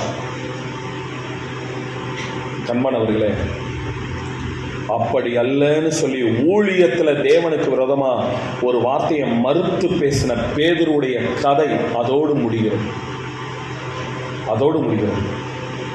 அப்போஸ்தலர் 9வது அதிகாரத்தில் ஒருத்தன் எழும்புகிறான், பவுல் எனப்பட்ட ஒருவன்.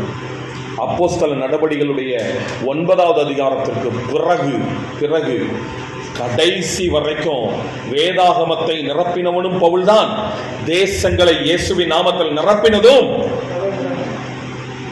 அதற்கு பிறகு நீங்க வாட்சி பாருங்க, பவுலுடைய சாப்டர் இருக்கு, சரி பேதுருடைய சாப்டர் இருக்கு. பேதுருடைய கதை அதோட முடிஞ்சு போயிடும். அதுக்கப்புறம் கொர்நேலியு வீட்டில் ஒரு பெரிய ரட்சிப்பு இல்லையா? கொர்நேலியு வீட்டு ரட்சிப்புக்கு பிறகு நீங்க பாத்தீங்கன்னா பேதுருடைய கான்செப்டே இருக்காது. அப்போஸ்தலர் நடபடிகள் 10வது அதிகாரத்தில் இல்லையா?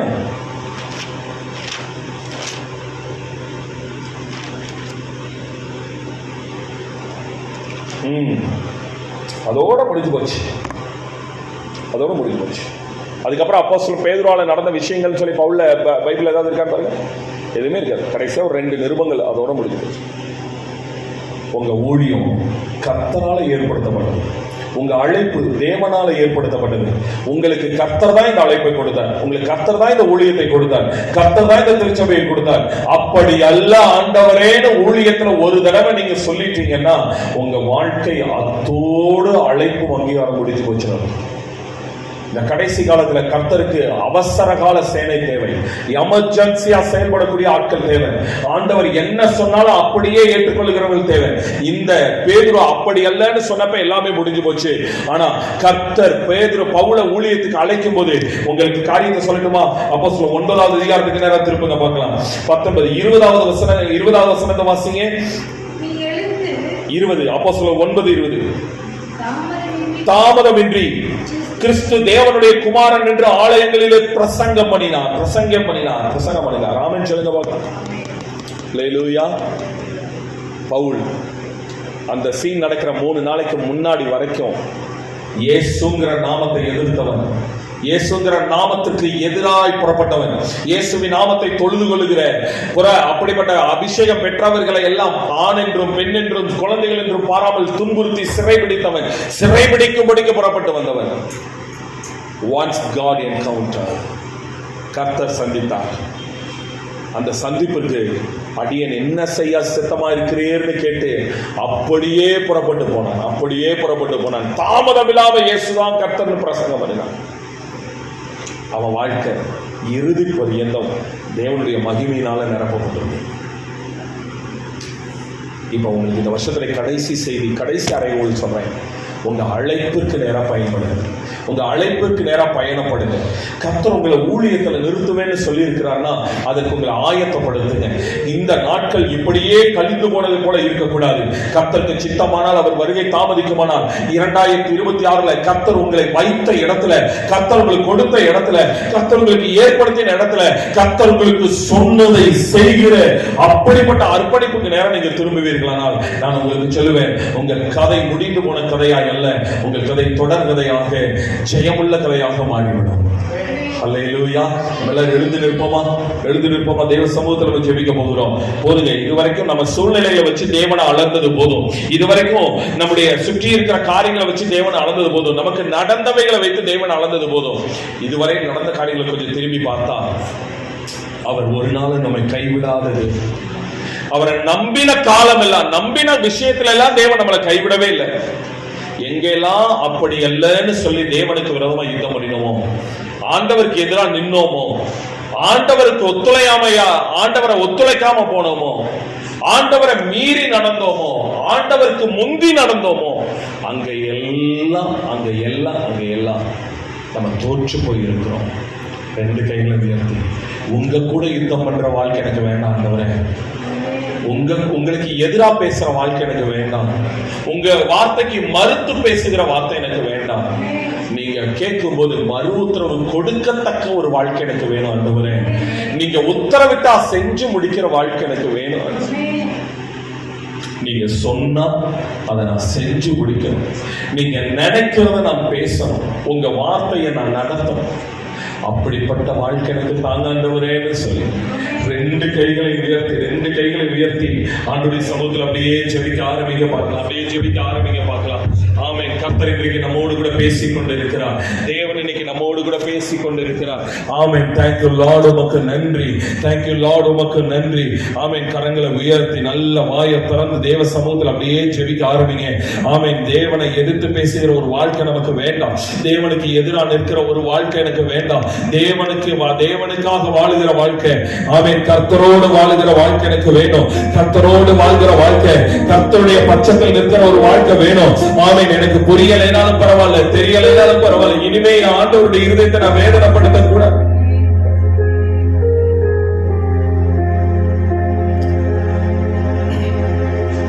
உங்க இதயம் வெந்தது ஏமாற்றத்தா,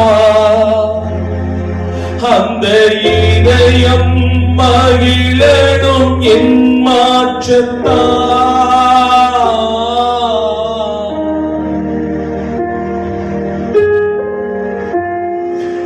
உங்க இதயம் வெந்தது ஏமாற்றத்தால், அந்த இதயம் மகிழனும் என் மாற்றத்தால், அந்த இதயம் மகிழனும் என் மாற்றத்தால், அந்த இதயம் மகிழனும் என் மாற்றத்தால். உங்க சத்தம் கேட்கணும், உங்க சித்தமே செய்யணும், உங்க திட்டப்படி நான் வாழணும், உங்க திட்டப்படி நான் வாழணும். உங்க சத்தம் கேட்கணும், உங்க சித்தமே செய்யணும், உங்க திட்டப்படி நான் வாழணும், உங்க திட்டப்படி நான் வாழணும். வேண்டும் வேண்டும் ஒரு வாழ்வு, உமக்காக மட்டும் நான் வாழ. வேண்டும் வேண்டும் ஒரு வாழ்வு, உம்மோடு மட்டுமே நான் வாழ. உங்க சத்தம் கேட்கணும், உங்க சித்தமே செய்யணும், உங்க திட்டப்படி நான் வாழணும், உங்க திட்டப்படி. என்னை கொண்டு நீ செய்ய நினைத்ததெல்லாம் ஒன்றும் தவறாமல் எல்லாம் நிறைவேறட்டும். என்னை கொண்டு நீ செய்ய நினைத்ததெல்லாம் ஒன்றும் தவறாமல் எல்லாம் நிறைவேறட்டும், ஒன்றும் தவறாமல் எல்லாம் நிறைவேறட்டும், ஒன்றும் தவறாமல் எல்லாம் நிறைவேறட்டும். உங்க சத்தம் கேட்கணும், உங்க சித்தமே செய்யணும், உங்க திட்டப்படி நான் வாழணும், உங்க திட்டப்படி நான் வாழணும். கடைசி தடவை ரெண்டு கைகளும் விரித்து, உங்க சத்தம் கேட்கணும், உங்க சித்தமே செய்யணும், உங்க திட்டப்படி நான் வாழணும், உங்க திட்டப்படி நான் வாழணும், உங்க திட்டப்படி நான் வாழணும். பரிசுத்தரே, நான் சொன்னேன், நான் செய்து முடிப்பேன், நான் திட்டம் பண்ணினேன், நான் நிறைவேற்றுவேன் என்று சொன்னீரேன். எங்களை கொண்டு நீ சொன்னதும், எங்களுக்காக நீ சொன்னதும், எங்களுக்கென்று நீ செய்ய நினைத்ததும் அப்படியே நிறைவேற எங்களை விட்டுக் கொடுக்கிறோம். தொடர்ந்து உங்களுடைய இருதயத்தை மகிழ்ச்சி படுத்துகிற, உங்க நாமத்தை மகிமைப்படுத்துகிற, உங்க இருதயத்துக்கு நம்பிக்கை தருகிற ஒரு வாழ்க்கையை வாழ்ந்து முடிக்க எங்களுக்கு கர்த்தர் விளந்தாரும். கர்த்தருக்கு விரோதமாய் யுத்தம் பண்ணுகிறவர்களாய் அல்ல, கர்த்தருக்காக யுத்தம் பண்ணுகிறவர்களாய், கர்த்தரோடு நின்று நாங்கள் யுத்தம் பண்ணுகிறவர்களாய் வாழ கர்த்தர் எங்களுக்கு அனுகிரகம் செய்ய என்று ஒப்புக் கொடுக்கிறோம். ரட்சகர் இயேசுவின் நாமத்தில் அர்ப்பணித்து ஜெபிக்கிறோம் நல்ல பிதாவே. ஆமென், ஆமென். நல்ல தலைக்கு மேல கைகளை தட்டி கர்த்தரை மகிமைப்படுத்துவோம்.